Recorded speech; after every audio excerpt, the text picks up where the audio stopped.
Chapter 9. Bambi noticed that the world was changed. It was hard for him to get used to this altered world.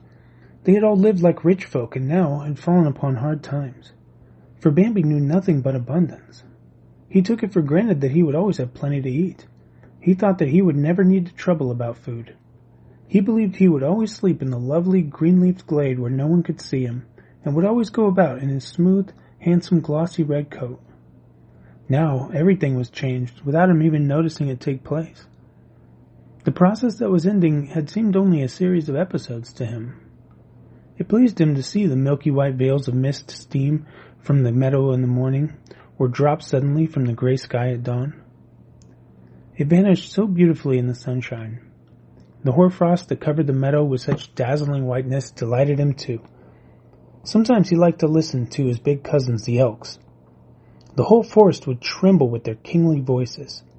Bambi would listen and be very much frightened, but his heart would beat high with admiration when he heard them calling.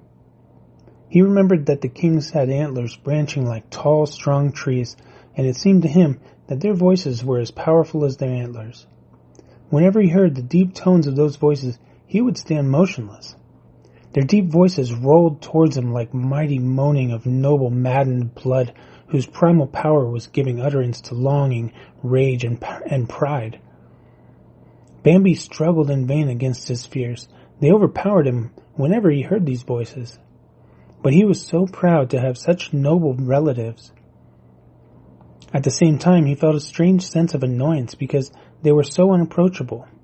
It offended him and humiliated him without his knowing exactly how or even why, even without his being particularly conscious of it.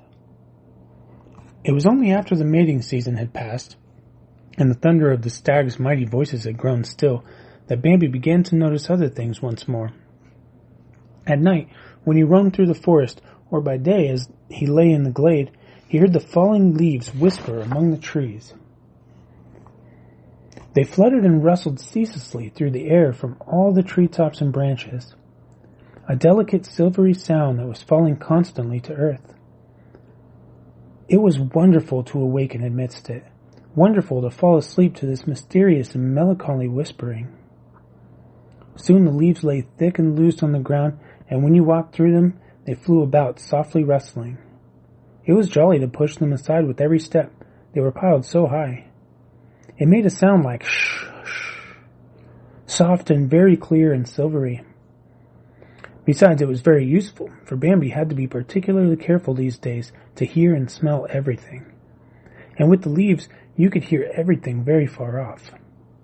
They rustled at the slightest touch and cried shh, shh. Nobody could steal through them. But then the rain came. It poured down from early morning till late at night. Sometimes it rained all night long and into the following day. It would stop for a while and begin again fresh with even more strength. The air was damp and cold, and the whole world seemed full of rain. If you tried to nibble a little meadow grass, you got your mouth full of water, or if you tugged at the least bit of a bough, a whole torrent of water poured into your eyes and nose. The leaves no longer rustled. They laid pale and soggy on the ground, flattened by the rain, and made no sounds. Bambi discovered for the first time how unpleasant it is to be rained on all day and all night until you're soaked to the skin. There had not even been a frost yet, but he already longed for the warm weather and felt as if it was a very sad business to have to run around soaked all through. But when the north wind blew, Bambi found out what cold really is. It wasn't much help to nestle close to his mother.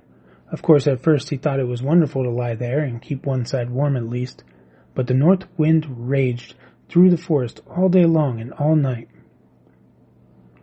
It seemed to be driven to madness by some incomprehensible ice-cold fury, as though it wanted to tear up the forest by its roots or annihilate it somehow.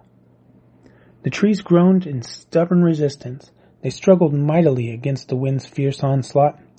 You could hear their long-drawn moans, their sigh-like creakings, the loud snap when their limbs split, the angry cracking when now and again a trunk broke and vanquished the tree, and somehow seemed to shriek from every wound in its rent and dying body. Nothing else could be heard, for the storm swooped down still more fiercely on the forest, and its roaring drowned out all lesser noises.